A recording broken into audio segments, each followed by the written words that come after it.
नमस्कार साथियों, निष्ठा प्रशिक्षण मॉड्यूल 5 और 6 पर आधारित प्रश्नोत्तरी यहाँ हम प्रस्तुत कर रहे हैं। प्रशिक्षण सीखने के तरीके से ही लेना चाहिए और अपने ज्ञान के भंडार को बढ़ाना चाहिए। दोस्तों, निष्ठा प्रशिक्षण में जो प्रश्नोत्तरी है निष्ठा मॉड्यूल 5 और 6 की, वो आज हम आपको बताने जा रहे हैं। देखते हैं। ई सामग्री निर्माण के निशुल्क एवं ओपन सोर्स सॉफ्टवेयर मंच हैं ऑडेसिटी और open source video editor, H5P, scratch सभी। तो इसका आंसर हो जाएगा सभी। अगला प्रश्न है, निम्नलिखित में से कौन सा कथन सत्य नहीं है? प्रस्तुतिकरण के लिए किया जाता है। ऑप्शंस इसका थोड़ा छुपा हुआ है। स्टेलेरियम, जियोजेब्रा, कॉल्जियम और एब्रोगेड्रो विषय विशेष निशुल्क और open source software. Google Forms, Kahoot, hot potato और मेंटीमीटर। आकलन के लिए ऑनलाइन टूल्स और प्लेटफॉर्म। और नेक्स्ट ऑप्शन है open source video editor, games और एनिमेशन बनाने के लिए फ्री ऑनलाइन प्रोग्रामिंग सॉफ्टवेयर। तो जैसा हम देख रहे हैं, निम्नलिखित में से कौन सा कथन सत्य नहीं है? तो सत्य नहीं है, इसका आंसर हो जाएगा open source video editor, games और एनिमेशन बनाने के लिए प्रोग्रामिंग सॉफ्टवेयर है। क्योंकि open source video editor, games और एनिमेशन बनाने के लिए फ्री ऑनलाइन कोई सॉफ्टवेयर नहीं होता है, इसलिए सत्य नहीं है। नेक्स्ट देखते हैं। ई पाठशाला है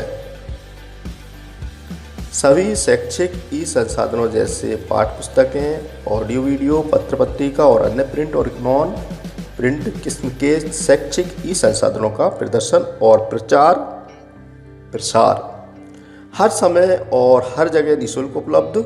सभी एक वेब पोर्टल या मोबाइल ऐप जो छात्रों, शिक्षकों, माता पिता और शोधकर्ताओं के लिए शैक्षिक संसाधन उपलब्ध कराता है। तो इसका उत्तर हो जाएगा सभी। ये सभी ई पाठशाला के सभी ई पाठशाला के पार्ट्स हैं। अगला प्रश्न, एक फ्री और ओपन सोर्स सॉफ्टवेयर है। स्वामित्व वाले सॉफ्टवेयर कोई भी नहीं जिसे कॉपीराइट धारक से पुनः उपयोग और पुनः वितरण की अनुमति की आवश्यकता होती है। और अगला ऑप्शन, जिसे उपयोग करने के लिए लाइसेंस की आवश्यकता होती है। तो एक फ्री और ओपन सोर्स सॉफ्टवेयर है, इसका उत्तर हो जाएगा कोई भी नहीं। इनमें से कोई ऑप्शन एक फ्री और ओपन सोर्स सॉफ्टवेयर नहीं है। अगला प्रश्न, ICT समेकित शिक्षण के लिए विषय वस्तु विश्लेषण की क्या आवश्यकता है? ऑप्शन है विभिन्न ICT उपकरणों का उपयोग करके शिक्षण दृष्टिकोण या विधियों की योजना, सीखने के परिणामों को प्राप्त करने और उनका आकलन करने के लिए उन अवधारणाओं पर जोर दें और जहां ICT को एकीकृत किया जा सकता है। अगला है ICT उपकरणों का उपयोग करके कक्षा में विभिन्न गतिविधियों का आयोजन। और अगला ऑप्शन सभी। तो इसका आंसर देख लेते हैं सभी। ये सभी जो ऑप्शंस हैं ये ICT समेकित शिक्षण के लिए विषय वस्तु विश्लेषण की आवश्यकता है। अगला प्रश्न, ओपन एजुकेशन रिसोर्स OER है। NROER सुलभ स्कूल विषय अवधारणा आधारित एक पुस्तकालय है जिसमें ऑडियो, वीडियो, सीखने की वस्तुएं, चित्र, प्रश्न बैंक, गतिविधियाँ और प्रस्तुतियाँ हैं जिन्हें डाउनलोड और समझा जा सकता है और जिन पर टिप्पणी की जा सकती है। अगला ऑप्शन, अधिगम, शिक्षण और मूल्यांकन के लिए उपयोगी स्वतंत्र रूप से उपलब्ध खुलेआम लाइसेंस प्राप्त सामग्री और मीडिया। अगला ऑप्शन सभी। और एक ऑप्शन और है जो छुपा हुआ है, आप देख सकते हैं। तो इसका आंसर हो जाएगा सभी। अगला देखते हैं, ई सामग्री है, इसका आंसर हो जाएगा सभी। इसमें क्या शामिल है ई सामग्री में? सूचना जो कि इलेक्ट्रॉनिक उपकरणों, कंप्यूटर, संगणक, जाल तंत्र जैसे इंटरनेट द्वारा उपलब्ध कराई जाए। रिपोजिटरी और वेब पोर्टल जैसे NROER, ई पाठशाला, साक्षात, ओलाव आदि से प्राप्त सामग्री। डिजिटल टेक्स्ट, चित्र, ऑडियो, वीडियो, एनिमेशन, इंटरएक्टिव और सिमुलेशन के रूप में सामग्री। तो ये सभी ई पाठशाला सामग्री है। अगला प्रश्न है, ICT कैसे अधिगम, शिक्षण और मूल्यांकन में सहयोग देता है? सभी, दृश्य, श्रव्य, दृश्य सहित बहु ज्ञान केंद्रीय ग्रहणशील रणनीति प्रदान करता है जिससे अधिगम की वृद्धि होती है। सभी, श्रव्य, दृश्य सहित बहु ज्ञानेंद्रिय ग्रहणशील रणनीति प्रदान करता है जिससे अधिगम की वृद्धि होती है। अधिगम के साधनों का कहीं भी और कभी भी अधिगम का अवसर प्रदान करता है। स्वयं निर्धारित गति से अधिगम और अवधारणा निर्माण को प्रोत्साहित करता है। तो इसका आंसर हो जाएगा सभी। ये जो सभी है वो ICT कैसे अधिगम, शिक्षण और मूल्यांकन में सहयोग देता है, ये इस तरह से सहयोग देता है। ICT संबंधित नहीं है कल्पना यानी इमेज, पुनः प्राप्ति, रिट्रीव, प्राप्त करना, रिसीव, सृजन, क्रिएशन।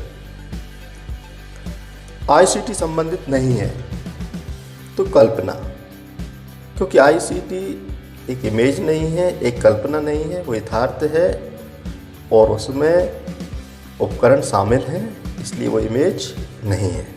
तो इसका आंसर हो जाएगा कल्पना, इमेज। अगला प्रश्न है, अधिगम एवं शिक्षण के लिए ICT क्यों महत्वपूर्ण है? गुणवत्ता सुधार के लिए, शिक्षण को प्रभावी बनाने के लिए, पारंपरिक विधि में बदलाव के लिए, ये सभी। तो अधिगम एवं शिक्षण के लिए ICT महत्वपूर्ण है, इन सभी के लिए। 10 में से 10 प्रश्न सॉल्व कर लिए गए हैं और सबमिट किया। रिजल्ट देखते हैं। 10 आउट ऑफ 10। मॉड्यूल 6 पर आधारित प्रश्नोत्तरी। यह मॉड्यूल 6 पर आधारित प्रश्नोत्तरी है। समेकित शिक्षा निम्नलिखित में से किन क्षेत्रों के विकास में सहायक होती है? ऑप्शन है सभी, भावनात्मक क्षेत्र, मनोज्ञात्मक क्षेत्र, संज्ञात्मक क्षेत्र। इसका सही उत्तर हो जाएगा सभी। अगला प्रश्न है, समेकित का अर्थ है विभिन्न पाठ्यक्रम क्षेत्रों के शिक्षण के साथ कला का संयोजन, कम से कम एक कला रूप के विषय का गहन अध्ययन, कम से कम एक कला रूप के विषय का गहन ज्ञान, विज्ञान के अलावा अन्य विषयों के साथ कला का संयोजन, भाषा और सामाजिक अध्ययन के साथ कला का संयोजन। तो इसका अर्थ देखते हैं, समेकित का अर्थ। तो इसका अर्थ है विभिन्न पाठ्यक्रम क्षेत्रों के शिक्षण के साथ कला का संयोजन। अगला प्रश्न, निम्नलिखित में से कौन सी कला प्रदर्शन कला नहीं है? स्वाभिनय, नृत्य, संगीत, चित्रकला। तो कला प्रदर्शन नहीं है का पूछ रहा है, तो इसका प्रश्न का उत्तर हो जाएगा चित्रकला। राइट आंसर का टिक लगा हुआ है। इसी तरह से कला समेकित शिक्षा में कला को किस संदर्भ में लिया गया है? शिक्षण शास्त्र का एक टूल, लोक कला, परंपरागत कला, परीक्षा की एक पद्धति। तो इसका उत्तर हो जाएगा शिक्षण शास्त्र का एक टूल, और ये राइट आंसर। नेक्स्ट, कला समेकित शिक्षा की गतिविधियों का वीडियो देखने के बाद कौन सी ध्वनियाँ उंगलियों से बनाई जा सकती हैं? कला समेकित शिक्षा की गतिविधियाँ देखने के बाद वीडियो देखने के बाद कौन सी धुनियाँ उंगलियों से बनाई जा सकती हैं? हवा की धुनी, पानी की धुनी, आग की धुनी, बारिश की धुनी। तो सही उत्तर है बारिश की धुनी। Right answer. नेक्स्ट, गणित की विभिन्न अवधारणाएं विज्ञान, समाज विज्ञान और भाषा को समेकित अधिगम के जरिए प्रभावकारी ढंग से बढ़ाया जा सकता है। ऑप्शन है संभव नहीं है, सही, केवल एक अवधारणा में, गलत। तो इन 4 ऑप्शनों में सही ऑप्शन देख लेते हैं। प्रश्न एक बार और देख लें। गणित की विभिन्न अवधारणाएं विज्ञान, समाज विज्ञान अध्ययन और भाषा को समेकित अधिगम के जरिए प्रभावकारी ढंग से बढ़ाया जा सकता है, जिसका ऑप्शन है सही। ये राइट आंसर है। अगला, कला समेकित गतिविधियां इनमें से किस सिद्धांत पर आधारित हैं? सही उत्तर लिखना, अनुभव आधारित अधिगम, पाठ्य पुस्तक से नकल करना और रट कर याद करना।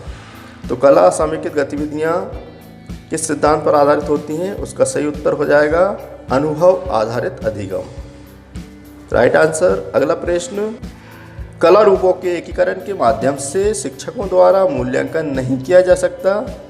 गलत, संभव नहीं है, सही, केवल एक अवधारणा में। तो कला रूपों के एकीकरण के माध्यम से शिक्षकों द्वारा मूल्यांकन नहीं किया जा सकता, इसका उत्तर हो जाएगा ये गलत है, किया जा सकता है। Right answer. और यह है, कला समेकित शिक्षा के माध्यम से शिक्षक क्यों विकसित कर सकेंगे? कला समेकित शिक्षा के माध्यम से शिक्षक क्या विकसित कर सकेंगे? कला आधारित ऐतिहासिक परियोजनाएं, अकादमिक परिणाम के लिए परीक्षा के संसाधन और अनुलाभव के लिए गतिविधियां और कला प्रतियोगिता की भावना। तो इसका सही उत्तर हो जाएगा का अनुलाभव के लिए गतिविधियां। Right answer. और अगला है, विशेष जरूरत वाले बच्चों CWSN को निम्न में से किसके माध्यम से आनंददायी अधिगम में लगाया जा सकता है? कला समेकित शिक्षा, ऊंची आवाज़ में पढ़कर, लिखने का अभ्यास करवाकर, पाठ को याद करवाकर। तो इसका सही उत्तर हो जाएगा कला समेकित शिक्षा। Right answer. ये 10 के 10 प्रश्न हो गए हैं और स्कोर हुआ 10 में से 10। धन्यवाद दोस्तों, बेस्ट ऑफ लक।